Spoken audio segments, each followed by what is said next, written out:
And welcome, Hoosier Nation, to our 30th episode of the Hoosier Sound, where our show has one main goal to give you our perspective of IU sports from the point of view as a student or a young adult. In addition, we will also give our view on hot takes from around the world of sports. We are recording this edition of the Hoosier Sound on Tuesday evening, April 3rd, where I am your host, Noah Freeman, and I'm here with Matthew Lukens. Normally, we'll be going live every Tuesday evening at 8:30 p.m., but if you miss us live, you can subscribe to various networks. You can listen on your own. Check out our social media and subscribe. All the information below and on our website, thehoosiersound.com. All right, Hoosier Nation, it's time for some sports talk. So we had a first for the women's basketball this past Saturday. The IU women's basketball team defeated the Virginia Tech Hokies 65-57 in their first WNIT championship game, where the Lady Hoosiers won their first NIT championship this past Saturday. Matt, opening thoughts. Historic day for our women's basketball team. We were talking about it in my sports public relations and promotions class. That we were really all excited. We got a great recruiting class coming in next year. We have a 5-star women's player, and then we also have a transfer from Notre Dame, and she was also a top 5 player. So next year we should be even better than we were. Towards the end of the season, Jalen Penn started showing why she was such a highly wanted recruit, and she was fantastic in the tournament, and we still won despite not shooting well, which looks really good for us. So, yeah, go women's team. Yeah, they did not make a 3-point basket until 5 minutes left in the fourth quarter. They were literally winning They without looked like shooting. the men's team out there. They were like 0 of 17 for 3 for 1 point. We were all like, why are you still shooting threes? Like, you're up by 6 and somehow, and you're still jacking up threes like they're peanut butter sandwiches. Like, chill. Even Tyra, she was 0 for 6 from 3-point line. Indiana's top scorer. But yeah, I agree. I thought it was a historic day where the women's team broke the attendance record for any IU women's game, basically shattered it from the previous record, which the previous women's team, for that record, they got about 10,000 people, I think, was the previous record to attend a women's game. Yeah, and then Saturday they eclipsed that, and they got just over 13,000 people in Assembly Hall. It didn't seem like there was still 4,000 empty seats out. It seemed like it was pretty full. Yeah, if you had told me that at the beginning of the year that our women's team would outsell the men's team on their last game at Assembly Hall for each of them, I would have told you you're absolutely crazy. Like, for senior night for basketball, I think they had about 12,000, and the women had 13,000 for their WNIT championship game. So they outsold the men's senior night, which never happens at IU, ever. Yeah. So it was it was cool to see people actually really getting out for the women's team. And I know it's been a little hard with most people really do follow the men's team. I don't think that's really a secret, but I think it's great that everyone was able to come out and see the women's team, because they're not a bad team. And also I thought it was really interesting because last year this women's team lost a lot of people. They lost a lot of kids to where basically more or less the only team that was coming back was just Tyra and Amanda, which obviously those are two humongous people for this team, but you still got to have an entire core. You still got to have at least 5 other players, 5, 6, 7 other players that can put minutes out and get you to do well. And this also just still a second-year coach. They did a really nice job of basically rallying together, and sure, they didn't make the NCAA tournament. They were definitely on the bubble, but after starting out Big Ten play pretty poorly, honestly, they were able to. They were 1-5.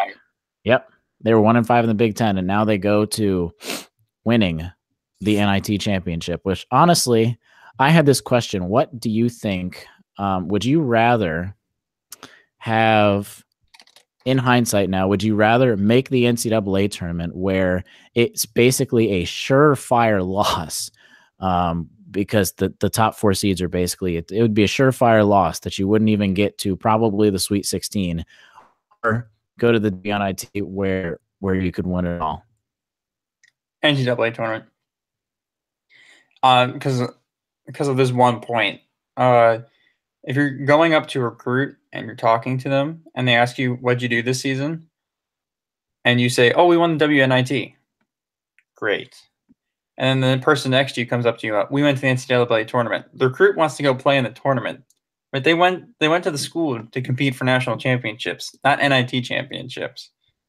So I'd rather go to the NCAA tournament. That's nothing against the NIT.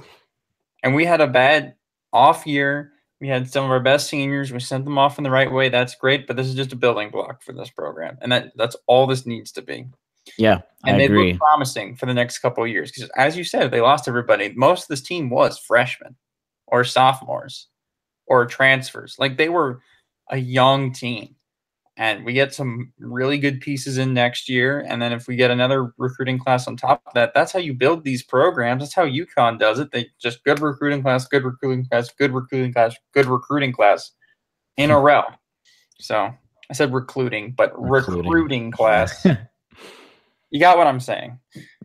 But yeah, and obviously, like we talked about, losing 2 incredible players, I still think they might take a step back initially, but I think they're going to have enough people. They also got people coming back from injury too, which they had this year. But I want to just read off some stats just to just really have people take and soak in how good Tyra Buss's career at IU was. She was just incredible over her 4 years at Indiana. And obviously the Indiana women's basketball is it's not as historic as the men's side. It's not like they're competing against UConn every single year, but it's still not a nothing basketball program. And Tyra Buss, over her 4 years, these are her IU records, in addition to her being the leader in girls high school, the Indiana girls high school scoring leader. She's the scoring leader in Indiana high school basketball. But at IU, she finished IU number 1 in points, 2,364. She finished number 1 in assists, 574. She finished number 1 in steals, 293. She finished number 1 in free throws made, 633. She finished number 1 in free throws attempted, 853. She finished number 2 in 3-pointers, 203, and she finished number 1 in 3-pointers attempted, 646. Those are just crazy stats. And when you look at, sure, it kind of just pads the stats just a little more for free throws made and attempted and stuff, but still, it wasn't like she was missing these 3-pointers and she was like jacking up 800 3-pointers and making like 100 of them. She was still, with her free throws, she was still 74.2% with free throw shooting. And you got to remember college, and also women's college basketball, the free throw percentage is not as high if say you just follow the NBA or something like that. It's not as high. So that's still a really good statistic, especially for just that long of a stretch of time. And then 3-pointers, 31.4%. That's still pretty good. Sure, it's not like 40% would be a crazy thing, but she still was number 2 in 3-pointers made and number 1 in 3-pointers attempted. So take what you will. She just had a historic career. I don't have Amanda Cahill's stats up right in front of me, but she was pretty close to a lot of it. She was like 2, 3, and 4th in a lot of different categories. Yep. They had amazing careers. These are 2 of the best players, obviously, in Indiana women's basketball history. Just that alone, like in IU basketball history, they're 2 of some of the best players come through here. So I'm going to be really sad to see them go, but I'm excited for the future of women's basketball, definitely. And I just said I don't have it, but I do have Amanda Cahill's stats. So adding to Tyra Buss, these are just incredible 2 seniors. I agree. Amanda might not have been the best player over the course of the year. Maybe she's made some boneheaded mistakes, but Yes, Listen to these stats. She's number 4 in points, 1,884. Number 2 in rebounds, 1,115. Number 10 in assists, 331. Number 4 tied in blocks, 135. Number 8 in steals, 189. Number 1 in 3-point percentage. Number 1 in 3-point percentage, 38.6. Number 3 in 3-pointers, 200. Look at that. She was number 3. She was right behind Tyra by just 3 3-pointers. And number 3 in double doubles, 40. Just both of those stats from both Tyra and Mayhill and Amanda. Mayhill. Just Amanda Kate. Yeah. Both of those two seniors just goes to show how incredible they were with this program. How, yes, they didn't make the NCAA tournament, but what a fitting way for them to go out, just like Terry Morin said post game, basically just they finished their last game on a win. Taking away regular season, like if you don't make the postseason and you just win your last regular season game, but going into the postseason and winning your last postseason game, there's literally a handful of people that can only say that they've done that. So congratulations to Tyra, Amanda Cahill. Congratulations to Indiana women's basketball. Congratulations to them, just basically probably starting turning a corner for Indiana women's basketball coming up recently. And also that attendance statistic, people now are going to start probably coming to games a little more. It's not going to be even semi-full for the majority of games, but you never know. This team is on the right track. They're never going to average 13,000. I don't think that's possible, especially if they play games at terrible times of the week, like Wednesday nights. Yeah, and it really doesn't help with averaging 6,000. That's doable. You know, almost the lower bowl. That's doable. So I think they can do that on a daily basis. Yeah, I agree. All right, let's get into our good, bad, and ugly segment. Matt, why don't you go first this week? All right, good was that Michigan lost.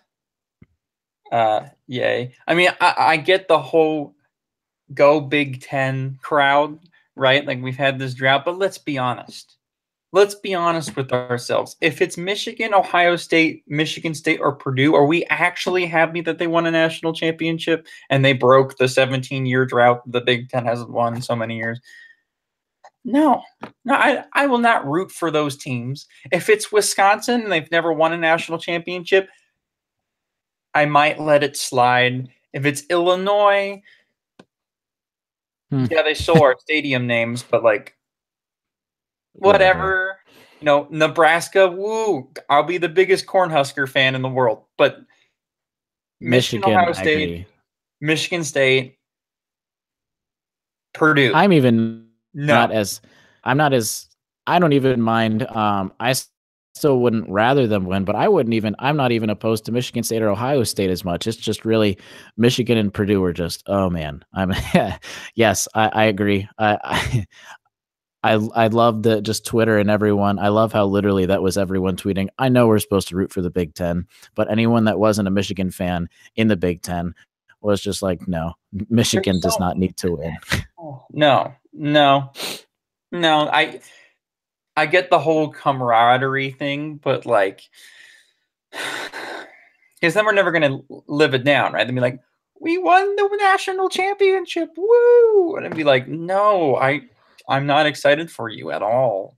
Nope. Like, sorry, Jim Beeline.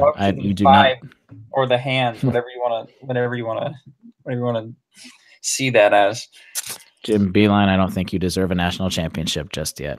No, not just yet. I mean, they've been so close, right? Eventually, if there's like a fourth time that they go to the finals game and lose, I then might be like, all right, you guys maybe a little sympathetic. You've had enough torture. You deserve a win here. All right, what about your bad? All right, my bad this weekend was that now all Philadelphia fans are going to be cocky. I'm an Eagles fan and only an Eagles fan. But now the Phillies are getting better. The Flyers are getting better. Villanova's winning national championships. Philly is not the center of the sports world. I'm sorry to say that. I want parity, and I don't like how Villanova's won 2 of the last 3 national titles. Even when IU was good, we weren't winning every other year. We were winning once every like 4 or 5 years. So Villanova is now what I think it's only 3 other teams have won 2 champ. But if you discount UCLA, you got to discount UCLA and all of these. But yeah, they're now the 4th team to win 2 championships in 3 years. So that literally just goes to show how rare that is. Basically, you know who the other 3 schools are? It was Duke. I'm blanking on the other one, and Florida. I believe it's Houston. No, I don't think With Hakeem Olajuwon and Clyde Drexler, they won 2 titles. Did they win 2 titles in a row? I wouldn't be surprised. Yeah, I knew so. it was Duke in like 91, 92, Florida 06, 07, and then I'm just blanking on the other one. But yeah, I mean, it's really hard. Like, props to them, but like, it's just bad for college basketball, right? Like, a new champion would have been nice. Well, here I am complaining about people rooting for me. But look, I wasn't happy. I wanted Sister Jean to win. Okay, that was who I was rooting for and didn't, and I'm salty. So there you go. That was my bad for this weekend. Mm-hmm. What about your ugly? Yeah, my ugly was Sister Jean losing. So it's just, it's all in a row. I wanted Sister Jean to go out with a bang. Not like actually go out. Like, please, Sister Jean live. But like, but like, I wanted her story to be like they win and, you know, they bring her onto the court and, you know, they lift her up and carry her around kind of thing. I was really hoping for that. And then Michigan beat the, you know, Loyola was giving it to them for like 3/4 of the game, and then Michigan just Big Ten balled them out of the game, and I was like, yeah, it was kind of their run had just come to an end. Basically, they weren't shooting well at all, which is what had gotten them those first 4 games anyway. They were riding a hot streak, and that hot streak just sadly had to end. But the hot streak hit the other hottest team. Yes, it ended Loyola Chicago's 14-game streak, and that was Michigan's 14th consecutive game winning. So it literally was ending. Yeah. So I guess 14, because then Michigan lost their next game. So I guess 14 was the maximum number this year. Yep. But that was a little out of order for me. But that was my bad. I have another ugly. If I can add that. Do it. Here. All right, so I was on Twitter today, and we have multiple Purdue friends, and Purdue basketball tweeted out a congratulations to themselves for finishing 9th in the AP poll.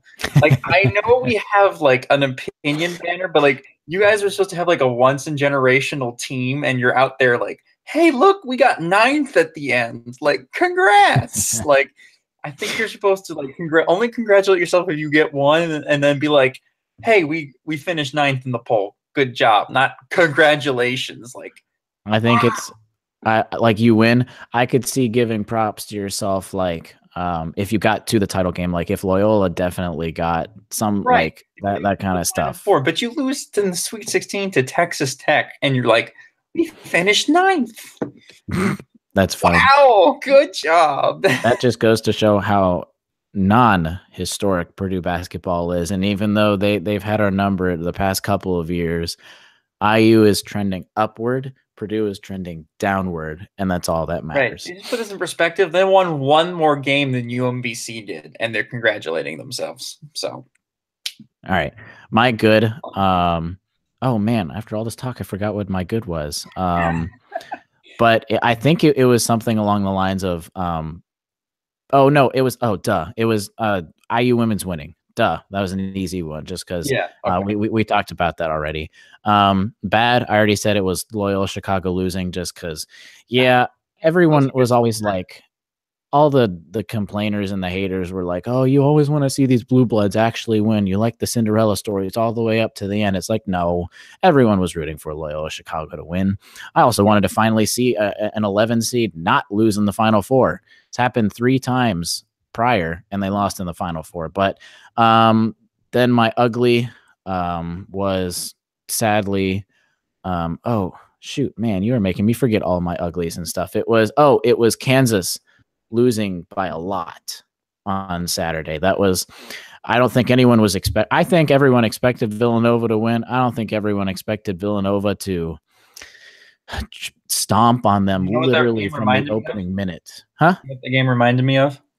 What? It reminded me of the Sweet 16 UNC game. That's exactly what it reminded me of. Every time Kansas would make a little run, just like when IU would make a little run against UNC in Philly, UNC'd come back down and hit like a dagger three, and you'd just be like, more than one dagger three. It was like a couple. No, literally. It hit like 2 or 3 in a row, and you're like, well, we're going to lose by 30.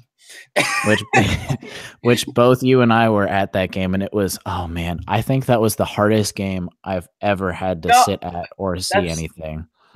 You weren't at the Fort Wayne and the Indiana State game this year, but I was. I was at the Indiana State game. That was the hardest game to sit through. I was at the Indiana State game, and I did stay through to the end.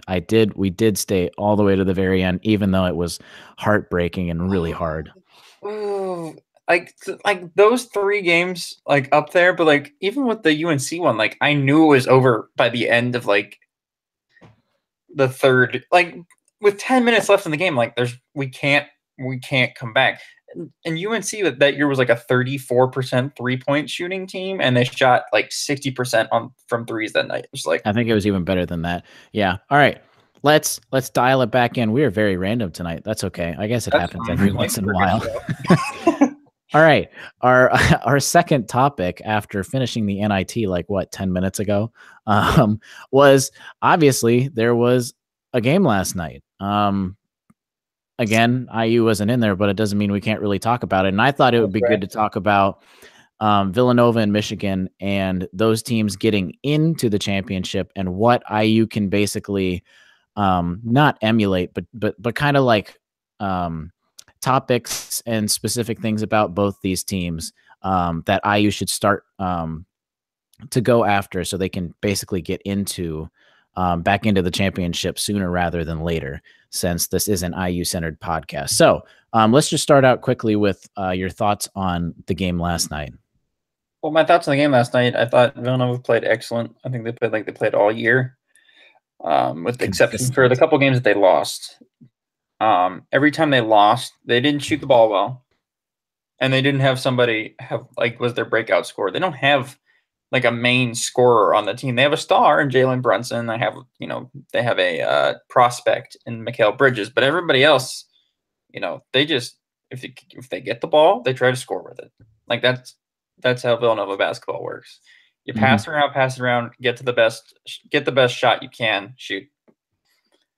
And usually it works just because they are incredibly deep. They've got a lot of people that can make a play. It's not just how big their bench is, because really they only had a 7-man rotation last night, including when they had to sit people for a lot of foul trouble last night. Right. They were in foul trouble, and they played the same people through the foul trouble. So like, and I just mean deep as in like all 6, 7 of those guys that play consistently can make a shot. It's not like where maybe IU this year had, you got Jawan that could always make a shot. Even if we put Rob in that category, I'd say those are really only 2 guys that could 100% score all the time. But when Villanova has 7, 8 people that can score, and there's comfortable scoring, because you look at the stats, I mean, I guess it's kind of hard to see with some foul trouble, but everyone scored last night. Bridges had 19. You got to round it out some, because everyone can't score double digits. You had Spellman at 8, Paschal at 6, Brunson at 9, and he played so much less time than he's normally playing. And obviously DiVincenzo was just DiVincenzo was fire, Inferno, which we'll get to that in a second. But just our point, as in they're just a deep team, and they can all. And with your point to shooting, adding on to my point with just being deep, that they basically just need more depth. It's not just 1 or 2 players. Where if one of those 2 players just go out, we don't really have a plan B. So I think obviously Archie is getting there. He's got a great recruiting class with or without Romeo next year to just help add some depth in it. And I think he's going to start I think he's going to use the scholarships a little better, because Crean, Crean could recruit sometimes, but then again, he would give a scholarship to someone like Tim Priller.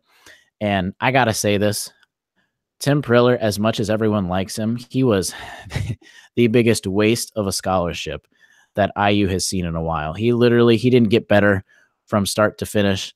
He didn't do much. All he was just a little bit of a morale boost when the crowd wanted him. And he just, I mean, you can't say he was a waste of, yeah, he was a waste of scholarship. Wait. yeah. Yeah, he was a waste of a scholarship. It's just a harsh way to put it, but like, it is. When you're playing 12 on 13, like usually that spot's used for like somebody like Clifton. Like, you look at Clifton, right? Like, he needs a year or two to, buff up, right? Mm-hmm. Priller, he never got there. I thought freshman year he would get there. Junior, senior year, he'd be like, oh, he might not be getting 20 minutes, but he might come in 5-10 minutes, play consistent basketball. We're being really harsh on him, and I can't really judge his character, but I don't think he really cared very much. He was a locker room piece. The guys love him. I mean, you can tell that he's a lovable guy, and chemistry and whatnot. But like, he didn't really care about basketball that much. You can't get a guy with chemistry that plays more than like 1 minute a game. Yeah, and it also goes to show when not even low-level D1 schools were recruiting him, and it was basically D2 level schools were asking him to come, and then IU comes in and gives him a scholarship. It's like, how do you not turn that down? So, yeah, depth, shooting depth to where it's not just two players shooting the ball, and I think that will definitely come next year because we're going to have some people that grow. And then if you can add even with Juwan, if Romeo does come, we got some people that'll score next year, which is something that can and will change. And we'll get a grad transfer too. So possibly depending on, I agree. So continue on your thoughts. Sorry, we went off on a tangent. But going off of this whole recruiting idea, I think if there's one thing to take away from Villanova, the winners, and even Michigan, it's that I don't think Villanova's had like a top 10 class. Actually, I know they haven't. I think it's like every year they have a class that's in the 20s or 30s or whatnot. Mm-hmm. You're totally right. Of course, you need to have a class in the 20s or 30s, which means you're getting higher end recruits. But it doesn't mean that you're getting 5 stars every year. But Villanova gets one like every other year, which is good, but they stay. And not only do they stay, but they fit the system that Villanova plays. Like, if you're going to go and recruit the best player, right? Like, I get the whole inside-out recruiting thing, and that's fine to me. But when I first heard that, I was like, yes. And then the more I thought about it, was like, wait, you're just going to recruit guys because they, are from the state of Indiana? And I'm for that. I love hearing that, like, where they're from when they do the player intros and they say they're from Indiana. I like that. But if they don't fit the system, then there's no use recruiting them. And it's okay if you can like mold the system to make it fit them or whatnot. But like, if they don't fit the system, they're not going to work out well. Case and point is Tim Priller did not fit the system. So he didn't fit in, and he was just a scholarship, and he didn't want to transfer, and no one's going to force him to transfer. So he just sat there on the end of the bench and didn't play. So if we're got a free education, he took advantage of that. Right. If we're recruiting, you have to recruit within the system. You can't recruit just to recruit. Which I think Archie is definitely doing that because he's already shown evidence of that. He's literally said that he's not going to fill up a scholarship spot just for the sake of filling it up. He's going to make sure that player is going to contribute. And if we have an open, like if Romeo doesn't come and we got an open scholarship spot and we can't do a grad transfer, like it doesn't work out, he's not going to sign some 4-year player just to eat a scholarship spot up that we could use next year or something like that. He's already said he's going to. It's not fair to him, to the kid, and it's not fair to the program. Exactly. And I think. But Villanova does a fantastic job of getting the guys they want and then fitting and getting them into the system because they fit the system.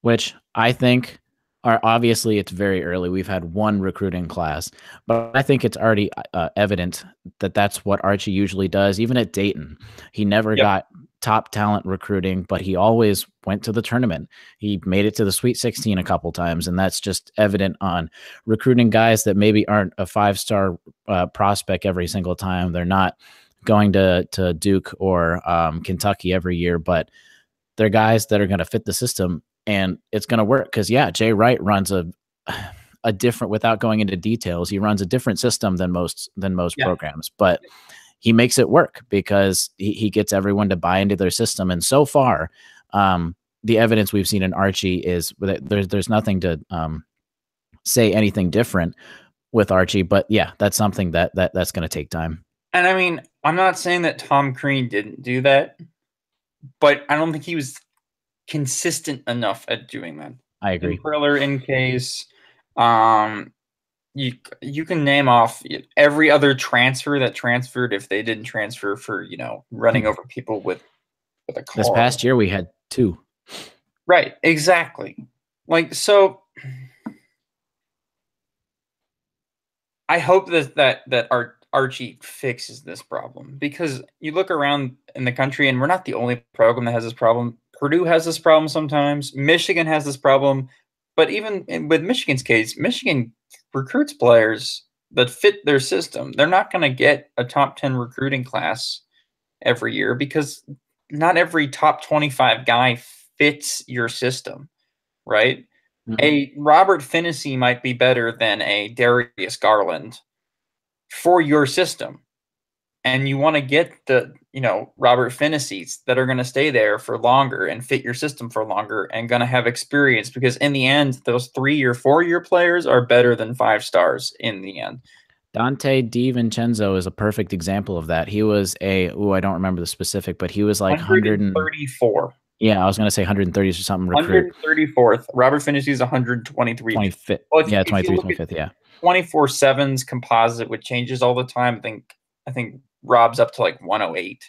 Yeah. But so just the general thing. Yeah, I agree. Just someone that's going to come and recruit. Like he's not a highly sought after, top 100. But everybody's like, did you get a top 100 recruit? Which we have 2 or 3 of them. But like, yeah. And Tom Crean, like you said, did that because like you got someone like OG Anunoby, which which he just Victor Oladipo, both of them. Were outside the top 100, but they weren't highly sought after recruits. And then you got the Cody Zellers or whatnot that fit his system, and you got the other players that fit his system. But when you talk about other players that don't fit his system, look at Noah Vonleh. Yeah, Noah Vonleh didn't really fit Tom Crean's system. He was just an athletic player very athletic. He was an NBA guy, and Tom Crean was like, I'm writing off the fact that I got the 2012 and 2013 team. So Noah Vonleh, come play for us. And he came, played for a year, and left. If he had stayed for more than 1 year, I think we would have been a much better program. Yeah, I agree. Because it would have also, we were a tournament team the year he left, and we were missing that big guy. Because literally the biggest guy we had was Hunter Mascara Perea. Oh, and he was bless his soul. IU fans gave him so much dirt, like so much crap, but he played as best as he possibly can.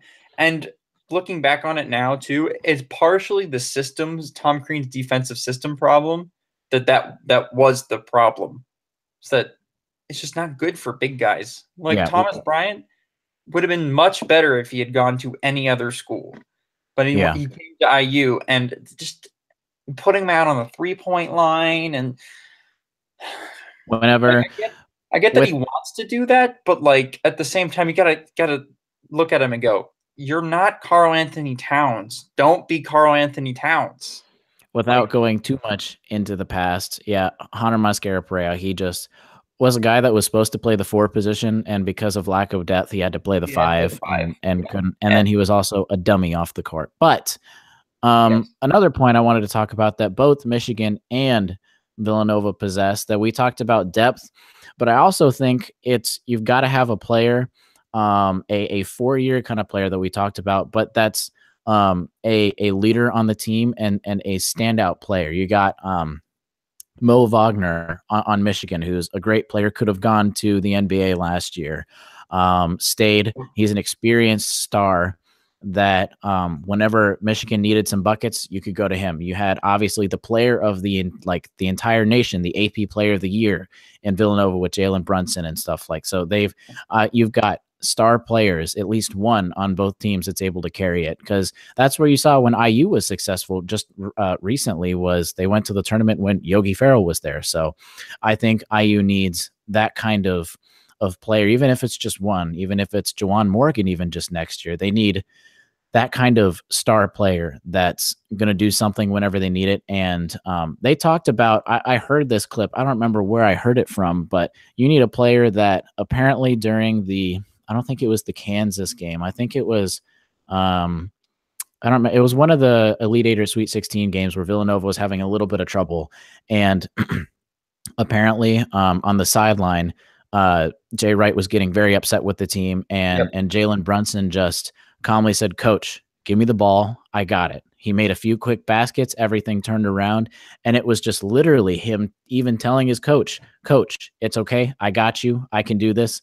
And he completely changed the game. And obviously Villanova won by double digits because Villanova won all 6 games by double digits. So, first time since 2009. But yeah, I think they need some player that is going to be a standout player. Because that's what we saw on almost all of the teams basically that started to get into the Final Four. Guards and point guards specifically win championships, or build great teams. Mm-hmm. Look at Yogi, star, guard, leader. Josh, and that's the last point we can hop on. Is guard play. Obviously, this has been a point that everyone knows about and everyone's talked about, so it's not something new. But you look at the all 4 Final Four teams, and you look at, we'll start with the 2 that didn't make it. Loyola Chicago, they still had a couple guards that were able to make shots. They could facilitate plays, and that's the reason why Loyola Chicago was able to keep going as far as they were, because they had facilitators. Sure, they had a big guy that you can get some quick baskets with, and I think that really is important because all 4 Final Four teams had a big guy that you could just dump it to. But then you look at Kansas. Obviously, you had one of the best seniors again in the nation, and it was just guard play that was really good. Now, you turn over to Michigan, and they don't have as dominant as a point guard. They've kind of got a somewhat point guard by committee, but you still have got Abdul Rahman that's still a pretty solid guy, and you got a couple guards that do it. I just guess as not as dominant as the other ones, but and look, they didn't win, so you can't even that's kind of hard to add it on there. And then Villanova, obviously, you could literally just talk about Jalen Brunson, and that would fit that criteria. But again, we talked about just the depth, and you got Bridges again. That's another guard that's just coming in and doing a bunch of stuff, and even DiVincenzo off the bench. So, yeah, I don't know what your takes are, but that's guard play. It's consistent. Guard play, recruiting in the system, which it's starting. Like that's their championship model right there. Mm-hmm. So, Hoosier Nation, I hope that helped a little bit just to see, of course, Indiana not being in it, but hopefully this is the last year, at least for a while, that Indiana isn't playing at least somewhat into March for various reasons. But that about wraps up our 30th show of the Hoosier Sound. Thank you guys so much for joining us. A reminder to follow us on social media. You can find us on Twitter, Facebook, and you can subscribe to YouTube if that's your mode of going. If you enjoy these show, a lot of these media centers are vital for receiving updates. You can check out our website, thehoosiersound.com. It'll give all of our information regarding our podcast, social media, articles, etc. And as always, send us your questions as the audience. So be sure to comment, chat, send us a message at contact@thehoosiersound.com on what questions you have. And again, we'll see if we can get them on the next show. Maybe some of you guys listening now can send them in because we haven't had some in a while. But lastly, if you enjoy our show, tell a friend, share our links, because that's really the way that our show can keep growing. But as always, thank you for listening, Hoosier Nation, and we'll see you next time. See you.